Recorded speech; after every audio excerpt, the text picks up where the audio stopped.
Fala pessoal, tudo bem? Bom, sejam bem-vindos a mais um vídeo do nosso curso completo de Ciência de Dados e Inteligência Artificial. Agora a gente vai dar continuidade aos conceitos básicos, do curso de Ciência de Dados. E a primeira coisa que a gente vai falar é a definição de aprendizado de máquina. O que é aprendizado de máquina, né? E aqui eu não vou entrar muito na parte histórica, né? Eu vou deixar para contar a parte histórica quando a gente for elaborar redes neurais, né? E assim por diante, aprendizado por profundo, que aí eu acho que faz mais sentido. Mas aqui a gente pode elaborar alguns temas, né, que aparecem ao longo da história e algumas definições de aprendizado de máquina. Bom, acho que a primeira definição aí, acho que foi feita por Arthur Samuel, né? Ele foi um dos primeiros, provavelmente o primeiro modelo, né, clássico de machine learning que não usava técnicas de redes neurais. Ele falava que era o campo de estudo que dá aos computadores a habilidade de aprender sem serem explicitamente programados. Isso faz total sentido, né? Então, o computador conseguir resolver algum problema sem ter tido alguma regra de programação, né? Alguma regra no código que foi explicitamente, né, definida, né? Então, um if else, por exemplo, né? Então, ele publicou esse artigo, né? Some Studies in Machine Learning Using the Game of Checkers, né? Que é um artigo bem interessante. E depois, né, a gente também tem aí uma definição um pouco mais moderna, né? O Mitchell, ele é um grande pesquisador da área, né? Ele tem excelentes livros publicados. E aí ele traz essa noção, assim, de ter uma métrica de performance, né? Então ele diz que um programa de computador ele vai aprender a partir de uma experiência em algum tipo de tarefa. E a gente vai ter uma métrica de performance associada, né? Então a gente vai falar que essa performance ela vai aumentar, vai melhorar com base nessa experiência. Então aí aqui a gente pode trazer um Pareto, né, para falar que a experiência são os dados, né, que a gente tem e a performance é alguma métrica que a gente vai olhar. A gente vai ter diversas métricas para cada um dos problemas abordados, né? E aqui é só para vocês terem a famosa comparação, né? Que a gente vai estar, por exemplo, uma métrica que a gente pode usar é o exemplo que eu dei no vídeo passado de predição de preço de imóvel. Então a gente vai ter o valor real do imóvel, né? E o valor que o modelo está prevendo. Então a gente vai ter uma métrica que seria a diferença dessas duas, o erro da medida do modelo, né? Isso seria uma das métricas. Então, outra coisa legal de comentar é a respeito do teste de Turing, né, que ele levantou lá na década de 50 esse teste para falar se a gente tivesse um interrogador humano, ele faz uma série de perguntas e a partir dessas respostas a gente não conseguia distinguir se era um humano que estava respondendo ou se era um computador que estava respondendo, né? E aí era um jeito de falar, será que a máquina consegue pensar? Se a gente olhar, né, só de perguntas e respostas, hoje em dia, teoricamente, a gente passaria no teste de Turing, né? Com o chat GPT da vida, né? E assim por diante. Mas eu gosto de, talvez, entrar um pouco mais a fundo e elaborar um pouco mais essa questão. Então, o que o computador precisaria de fato para passar no teste de Turing? Então, ele precisaria ter várias características e várias áreas de estudo hoje que a gente faz, né, no mundo de inteligência artificial e robótica.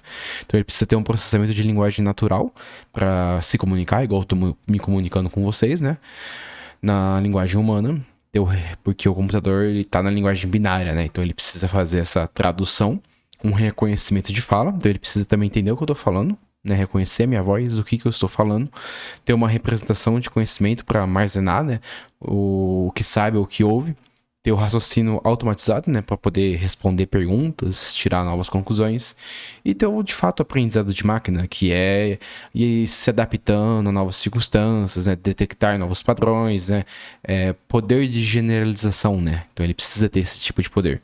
Ele precisa ter uma visão computacional, então ele precisa ver o mundo igual a gente vê, né, e fazer o processamento, né, dessas imagens, dessa informação a partir da visão. E também ele precisa ter uma parte de robótica. Então, conseguir manipular os objetos, né? Conseguir se locomover. Então, percebe-se, né, que na verdade uma máquina ela precisaria ter todas essas características, né? E aí vem aquela ideia do robô, de ficção científica, e de fato, né, eu entendo que pra gente realmente conseguir passar no teste de Turing, precisaria ter um robô humanoide, né, totalmente perfeito com todas essas características, né? E aqui tem um comparativo que eu acho interessante pra gente ver, né, de um computador, um supercomputador com um cérebro humano e um computador pessoal. Pra gente, só que tá um pouco desatualizado essa referência, né? Mas assim, só pra entender que se a gente olhar, né, em termos de quantidade, unidades de processamento com quantidade de neurônios, olhar os transistores, de fato a gente já teoricamente teria mais poder de computacional. Só que aqui muitas pessoas falam, a gente vai chegar na IA generativa, a IA que vai dominar o mundo, e isso menospreza muito a biologia. Porque o computador, pelo menos na arquitetura que temos hoje, ele é binário. Ele é um sistema discreto. A gente é um sistema digital. O nosso mundo, o nosso cérebro evoluiu com base no sistema analógico. Então, o nosso cérebro, ele é não linear, né? Então, não é a mesma resposta. Então, por isso que eu penso que muitos outros cientistas pensam também que com a tecnologia que nós temos hoje, a gente não vai conseguir chegar em algo nem próximo do que seria o cérebro humano, né? Então, eu acho que, assim, IA vai mudar o mundo, com certeza, a gente vai facilitar muito nossa vida, vai ter muitas automações, vai gerar alguns problemas, sim, algumas pessoas podem ficar sem emprego, mas não vai virar uma IA generativa igual o pessoal fala, né?